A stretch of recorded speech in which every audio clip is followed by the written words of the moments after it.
अस्सलाम वालेकुम। कैसे आप लोगों की स्टडी कैसी चल रही है। पिछली बार मैंने 10th स्टैंडर्ड का इंग्लिश मीडियम का चैप्टर नंबर 3 शाल मैंने एक्सप्लेन की थी आप लोगों को। अब इसके आगे का मैं कंटिन्यू कर रही हूँ। चलो आज की वीडियो में हम लोग देखते हैं हम लोगों का कहाँ तक हुआ था, यानी यहाँ तक हुआ था हमारा उभयपेक्षा अधिक होती। अब थर्ड पैराग्राफ में मैं आ रही हूँ। कविवर्य नारायण सुर्वे जो थे खूब सभा सम्मेलन गाजवत।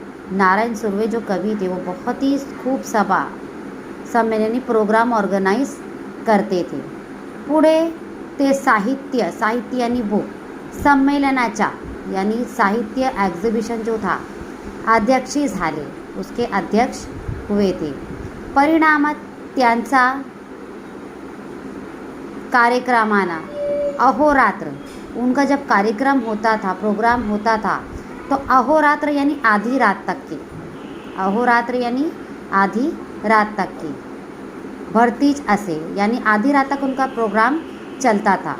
प्रत्येक कार्यक्रमात सम्मानाची शाल, हर एक कार्यक्रम में प्रत्येक हर एक प्रोग्राम में सम्मान की शाल, वो श्रीफल यानी जो होता है नारियल जो होता है कोकोनट, उसको श्रीफल बोलते हैं। तो ये जो कवि नारायण सुर्वे के हर एक प्रोग्राम में क्या सम्मानित किया जाता था, शाल से और नारियल से, श्रीफल यानी नारियल से त्यांना मिळत राही, उनको मिलता था। एकदा ते मला म्हणाले, एक दिन जो कवि नारायण सुर्वे है वो लेखक को कहते हैं, या शाली घेऊन घेऊन मी आता शालीन बनू लागलो। ये शाल ले लेके मैं ऐसा लग रहा हूँ कि शालीन बन गया हूँ। त्यांचा बोलण्यातील अप्रोधिक खोज माझ्याच नव्हे तर कोणाचीही सहजपणे लक्षात येणारी होती। शाल वो शालीनता यांचा संबंध का, यानी उन्होंने जो बोला था तो मेरे क्या किसी और की भी समझ में नहीं आया कि भाई ये शालीनता यांचा संबंध क्या है शाल से। खरे तर खरीखुरी शालीनता शालीन विनाच शोभते। शालीनता किसको शालीन विनाच शोभते, अच्छी लगती है। सुर्वे मूळतास शालीच्या वर्षाखाली त्याची शालीनता कधी हरवली नाही। उनकी जो शालीनता थी, उनकी महानता कभी जो है गुम नहीं हुई, कधी क्षीण ही झाली नहीं, कभी जो है उनकी शाल पर झुर्रियाँ नहीं पड़ी थी, खराब नहीं हुई थी। मी कवी वर्यांना म्हणाले, शालीमुळे शालीनता येत असेल तर मी कर्जाबाजारी होईन। अगर शाल से शालीनता आती है तो मैं कर्जदार होऊंगा। भीकेला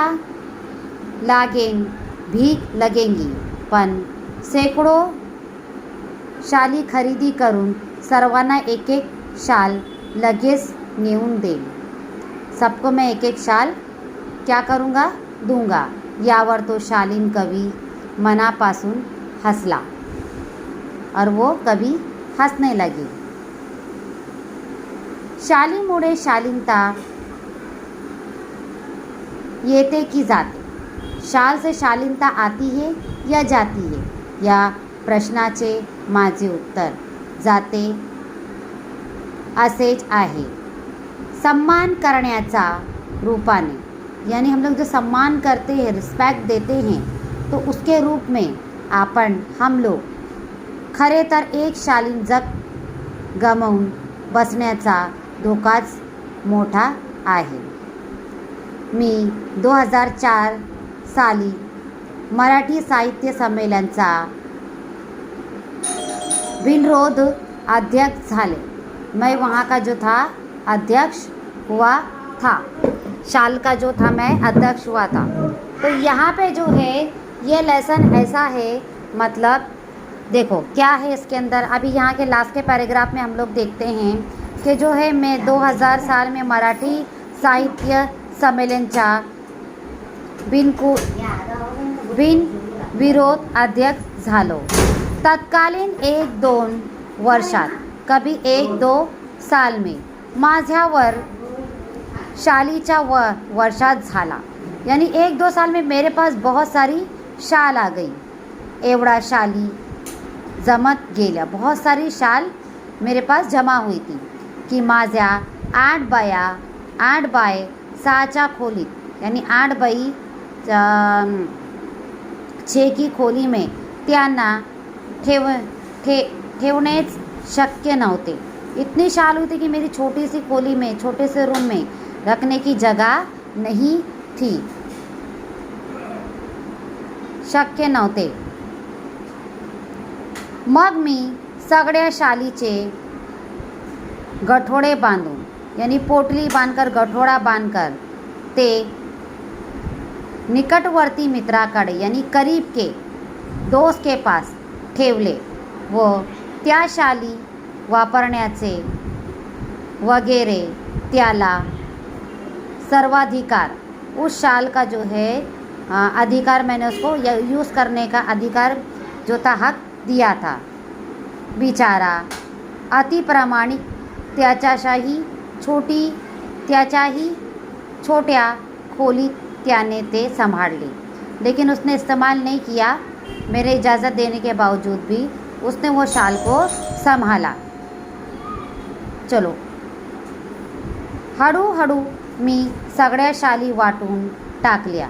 धीरे धीरे मैं जितने भी शाले मैंने क्या किया, बांटा. गरीब शर्मिकाना, यानी गरीब और मेहनत करने वाले को. ये वीडियो मेरी पूरी तरह से देखिए. कल इंशाल्लाह ताला उसके आगे की वीडियो करती हूँ. अगर आप लोगों को मेरी वीडियो अच्छी लगी तो लाइक कीजिए, सब्सक्राइब कीजिए, शेयर कीजिए, कमेंट बॉक्स में मैसेज कीजिए. कल इंशाल्लाह ये चैप्टर हम लोग कंटिन्यू करेंगे. अल्लाह हाफ़िज़. Take care.